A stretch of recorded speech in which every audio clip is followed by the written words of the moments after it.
Ghost of Yotei's hype level has absolutely tanked over the past couple of days. The game hasn't even been out that long, and there's basically nobody talking about it anymore except for the people who are shilling for Sony and Sucker Punch. But while Ghost of Yotei's viewership has plummeted on streaming platforms, and we still haven't gotten any sales numbers from the studio, a lot of people are questioning if this game truly has reached the heights that the media is saying. I have a few different things to show off, but before I get into the topic, if you enjoy the content I create, check out the links in the description, join the community in my live streams, and consider supporting through Patreon or YouTube memberships. Now, typically studios like to boast. If their game is doing good, they post sales numbers basically every single day. They'll say there's 1 million copies sold, 2 million copies sold, 3 million copies sold, but so far they have not said a peep, which definitely is a major red flag because they are facing a lot of backlash right now. And if they truly wanted to own the toxic gamers, they would just show an image that says, oh, we've sold 3 million copies, and that would be the end of the discussion. But that isn't happening. And while we have seen in some places it's selling pretty good, or at least that is the story that we're getting, it seems very suspicious that the viewership is tanking on social platforms. A lot of people are no longer talking about it. Trends are going down, and yet the media is still saying it's doing great and you guys are lying about this title. So let's start off with this article. This is the one that is being touted right now by the media and X-users, saying Ghost of Yotei follows in Tsushima's footsteps, dominates Japanese charts on the PS5. It says that according to the latest Famitsu software charts, as reported by Jamatsu, the PS5 exclusive shot straight to number one, shifting 120,196 copies. As always, it should be pointed out that these Japanese charts only count physical sales, so it is assumed that you can at least double that figure when taking digital transactions into account. Now, first of all, 120,000 copies is not a lot, but I do understand that physical sales have tanked over the past couple of years, and we're headed towards that all digital future that the main companies like Microsoft, Sony, and Nintendo want. Though, to go into an article and say that, well, it's doing so good physical and you should assume that you can double the figures is crazy, because you can't assume anything, and that's just the truth about sales like this. Sure, you're personally allowed to say, I think it's sold double, I think it's sold triple digital, but there's no proof to back that up.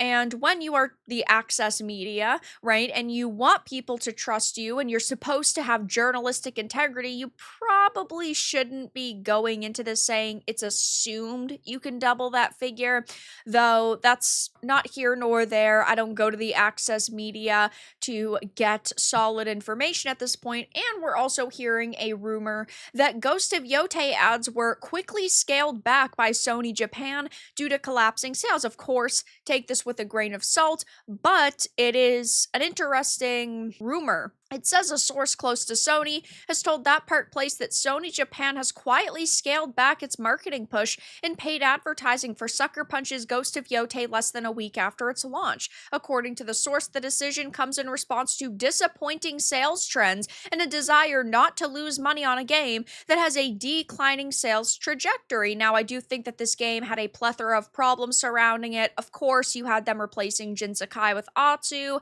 You had them pushing a very generic plot that we just saw done in Assassin's Creed Shadows with No Way.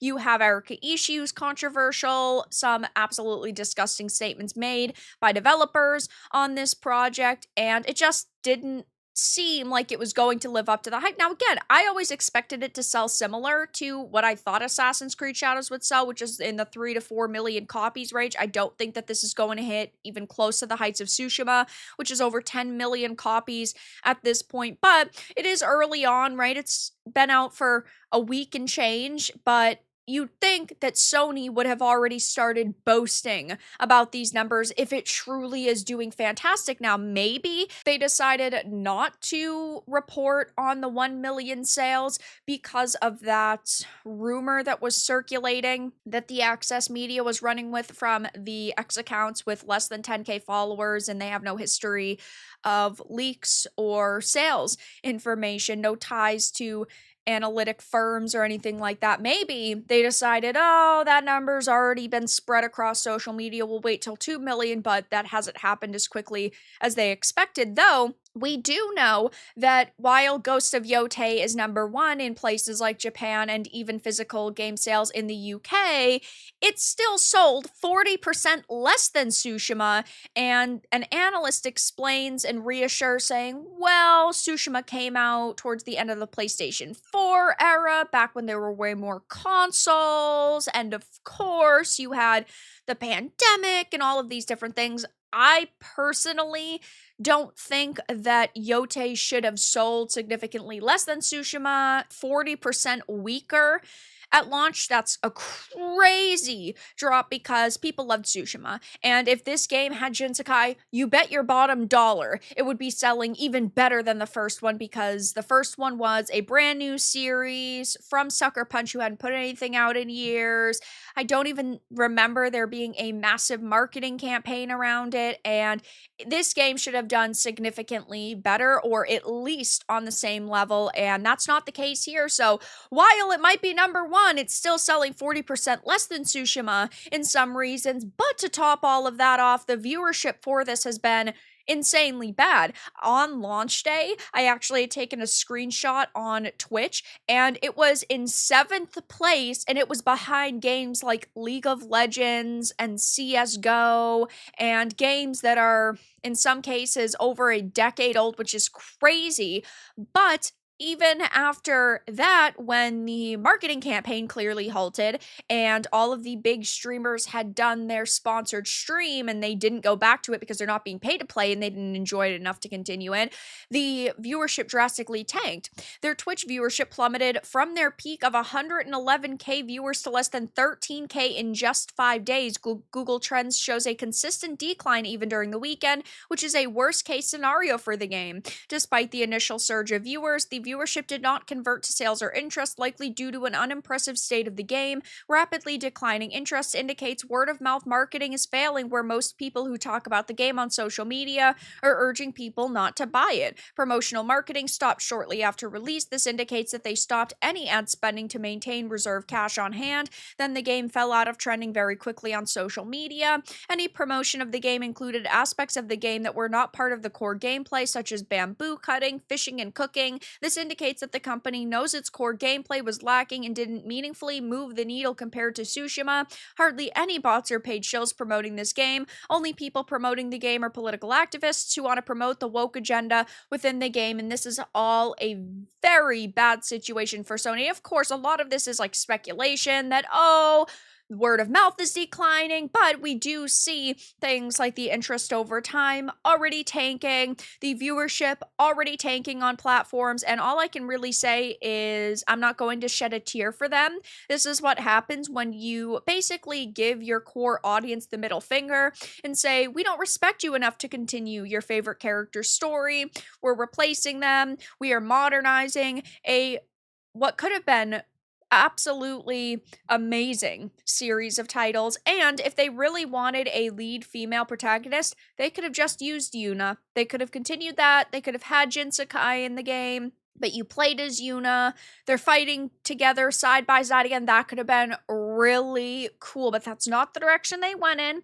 And I don't even necessarily think fast forwarding the game, right, and then having it set, roughly 300 years after Tsushima is necessarily a bad idea if you had a character who was a descendant, who was carrying on his legacy, who, constantly talked about Jin and respected that legacy and tried to live up to it, that could be pretty cool, but that's not what they did, and it just failed to really capture most people's attention. And this is what happens when you start trying to appeal to a new audience, and Tsushima did so good. I mean, they literally became ambassadors of the island because they did such a phenomenal job and they were so respectful. They raised millions and millions and millions of dollars for restoration efforts. And oh my God, I loved everything about the first game and the way the developers acted and how respectful they were, and all of that goodwill did not carry